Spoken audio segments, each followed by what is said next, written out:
उत्तराखंड के मुख्यमंत्री पुष्कर सिंह धामी ने हरिद्वार में जना अखाड़े के आचार्य महामंडलेश्वर अवधेशानंद गिरी से आशीर्वाद लिया। इस दौरान उनकी धर्म पत्नी भी उनके साथ मौजूद रही, जिसके बाद सीएम ने राज्य अतिथि गृह में अधिकारियों के साथ विकास कार्यों की समीक्षा बैठक के साथ ही 4 धाम यात्रा से जुड़ी हुई तैयारियों के बारे में भी जानकारी ली। इस दौरे में बताया जा रहा है कि सीएम ने अधिकारियों को कड़े निर्देश दिए और मीडिया से भी बातचीत की और लैंड जिहाद समेत कई मुद्दों पर खुलकर अपनी प्रतिक्रिया दी। उन्होंने कहा कि किसी भी तरह के अवैध निर्माण और अतिक्रमण की इजाजत उनकी सरकार नहीं देगी, ऐसा करने वालों पर कार्रवाई होगी।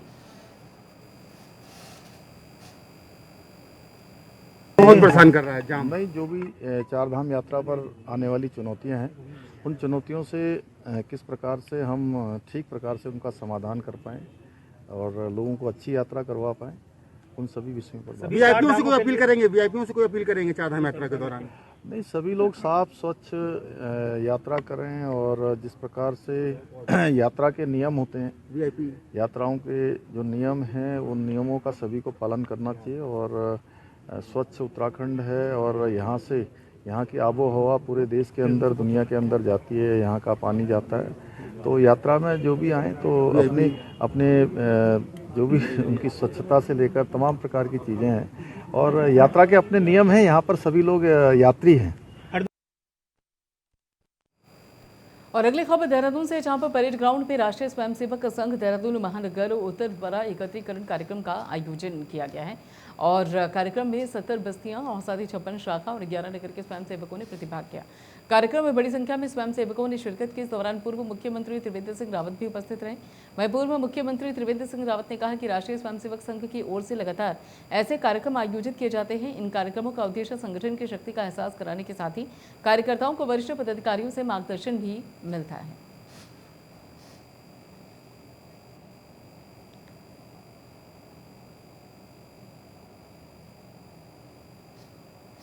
ठीक है, राष्ट्रीय स्वयंसेवक संघ की एक लंबी परंपरा है।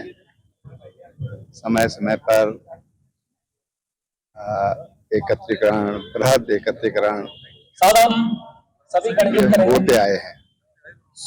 आज यहाँ पर देहरादून महानगर है तो 2 भागों में विभाजित किया गया है, उत्तरी और दक्षिणी। आज उत्तरी क्षेत्र है देहरादून शहर का, उसके स्वयंसेवकों का ये एक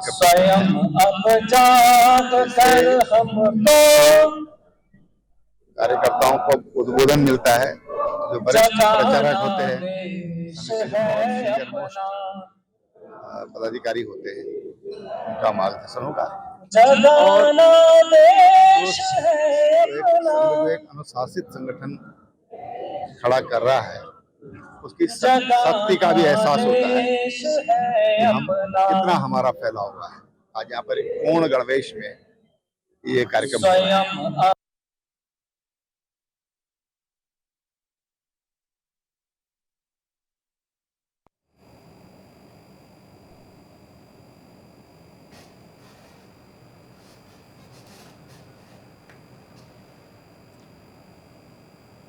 उधर देहरादून में आगामी अप्रैल महीने में शुरू होने जा रही 4 धाम यात्रा को लेकर स्वास्थ्य विभाग ने अपनी तैयारियां पूरी कर ली हैं, जिसकी जानकारी देते हुए देहरादून के सीएमओ डॉक्टर संजीव जैन ने बताया कि आगामी 4 धाम यात्रा की शुरुआत ऋषिकेश से हो रही है और जिसको लेकर डॉक्टर्स का पैनल ऋषिकेश में तैनात कर दिया गया है ताकि 4 धाम यात्रा में आने वाले श्रद्धालुओं को दिक्कतों का सामना न करना पड़े।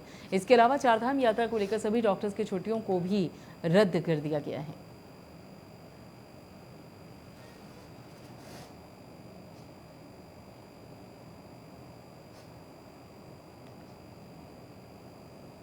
हमारे यहाँ 4 धाम में केवल ऋषिकेश में हम जो बस स्टैंड बनता है 4 धाम का, वहीं हमारी एक चेक पोस्ट अलग से बनती है। बाकी अन्य जनपदों में हमारे जनपद से डॉक्टर पैरामेडिकल में जैसे स्टाफ नर्स भी हो गए, फार्मासिस्ट भी हो गए, इन लोगों की ड्यूटी लगती है। तो उसी के लिए इस बार तो उत्तराखंड सरकार ने इन सब लोगों को 1 दिन की ट्रेनिंग का भी आयोजन किया जा रहा है। तो उसकी ट्रेनिंग के बाद 15 दिन के रोस्टर से अन्य जनपदों में यहाँ से हम लोग उनको भेजेंगे। बद्रीनाथ केदारनाथ मंदिर समिति बीकेटीसी के अध्यक्ष अजेंद्र अजय ने विभिन्न विभागों के अधिकारियों के साथ श्री बद्रीनाथ धाम का भ्रमण किया और वहां चल रहे पुनर्निर्माण कार्यों का निरीक्षण किया और उसके साथ ही यात्रा व्यवस्थाओं का जायजा लिया। उन्होंने कपाट खुलने की तिथि को ध्यान में रखते हुए अधिकारियों को कार्यों में तेजी लाने के निर्देश दिए। उन्होंने कहा कि 27 अप्रैल को भगवान बद्रीनाथ के कपाट श्रद्धालुओं के लिए खोल दिए जाएंगे, लिहाजा विभिन्न कार्यों में तेजी लाई जाए।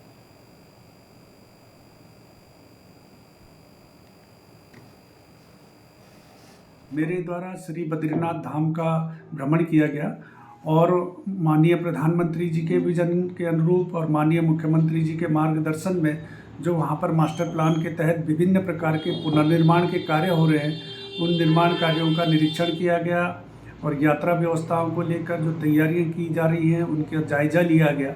मेरे द्वारा अधिकारियों को निर्देशित किया गया है कि जो भी निर्माण के कार्य या पुनर्निर्माण के कार्य हैं उनमें तेजी लाई जाए, क्योंकि बद्री विशाल जी के कपाट खुलने की तिथि नज़दीक आ गई है। 27 अप्रैल को बद्री विशाल जी के कपाट खोल दिए जाएंगे और मैंने यह भी निर्देशित किया है अधिकारियों को कि जो पुनर्निर्माण के कार्य वहां पर हो रहे हैं उसके कारण से तीर्थयात्रियों श्रद्धालुओं को किसी प्रकार की कठिनाई ना हो, कोई समस्या ना हो, इसका वो पूरी तरीके से ध्यान रखें। नगर व्यापार मंडल अध्यक्ष चुनाव में राय सिंह बिष्ट अध्यक्ष नव निर्वाचित हुआ और साथ ही कोर्ट की टक्कर में उन्होंने अपने प्रतिद्वंदी लक्ष्मण सिंह बिष्ट को 25 वोटों से हरा दिया। जीत के बाद नवनिर्वाचित व्यापार मंडल अध्यक्ष ने अपने समर्थक व्यापारियों के साथ नगर में विजय जुलूस निकाला और साथ ही सभी व्यापारियों का आभार भी व्यक्त किया। रुद्रप्रयाग नगर व्यापार मंडल अध्यक्ष के लिए रविवार को मुख्यालय स्थित नए बस अड्डे के मधुर विलन वेडिंग पॉइंट में चुनाव प्रक्रिया शुरू हुई। सुबह 9 बजे से ही मतदान के लिए व्यापारी उमड़ने लगे, जबकि दोपहर 2 बजे तक कुल मिलाकर 865 मतदाताओं में से 685 व्यापारियों ने मतदान किया।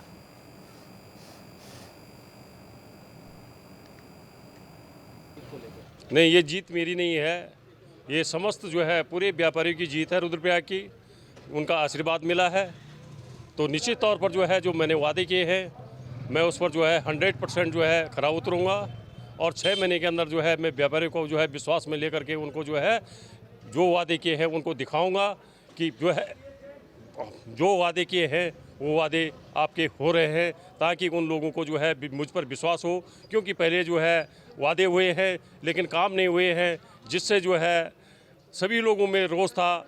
लेकिन मैं ये आत्मा से कह रहा हूँ कि अगर मेरे व्यापारी जो है इसी प्रकार से मेरा साथ देंगे तो निश्चित तौर पर जो है रुद्रप्रयाग में जो है बहुत बड़ी जो है सफलता मिलेगी और आपने 8-10 बिंदु पर जो हमने बात रखी है उस कार्य को पूरा करेंगे।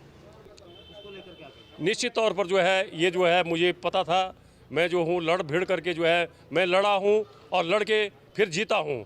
क्यों कि जो है यहाँ पर धांधली बहुत बड़ी हो रही थी, वोटर लिस्टों में नाम नहीं थे, मुझे हराने के लिए जो है बहुत बड़ा साजिश रचा गया था, जिसमें जो है मेरे व्यापारियों ने जो है ये सबक सिखा दिया है कि जितने भी षड्यंत्रकारी हैं उनको हम सफल होने नहीं देंगे। निश्चित तौर पर इन व्यापारियों की जीत है।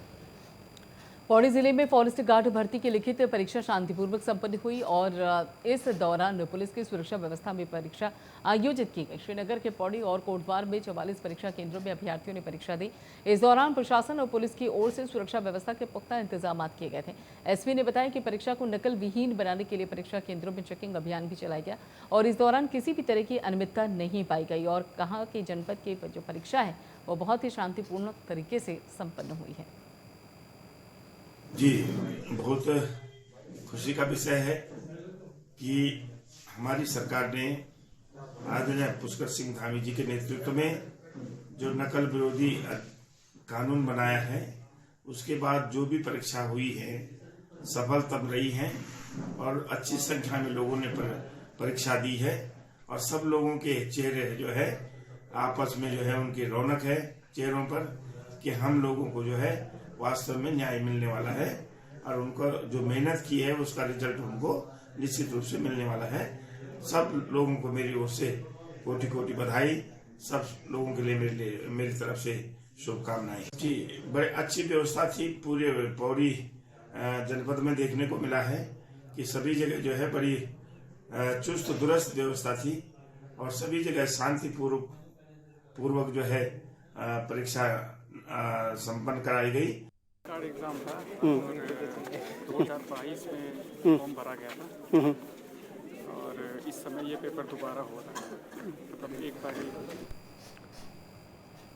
उधर जनपद पौड़ी गढ़वाल के राजकीय शिक्षक संघ ने प्रधानाचार्य सीधी भर्ती पर विरोध जताया, जिसको लेकर आज कलेक्ट्रेट के समीप हेमवंती नंदिर बहुगुड़ा मूर्ति स्थल पर राजकीय शिक्षक संघ ने सांकेतिक धरना प्रदर्शन किया। सांकेतिक धरना प्रदर्शन के दौरान संघ के जिलाध्यक्ष बलराज गोसाई और साथ ही जिला मंत्री विजेंद्र सिंह बिष्ट ने कहा कि राजकीय इंटरमीडिएट कॉलेजेस में अभी तक प्रधानाचार्य का पद 100% पदोन्नति कर रहा है, जिसमें LT और प्रवक्ता दोनों संवर्ग के शिक्षकों का कोटा निर्धारित है, लेकिन माध्यमिक शिक्षा विभाग ने सरकार को 693 प्रधानाचार्य को पदों को सीधी भर्ती करने का प्रस्ताव भेजा है।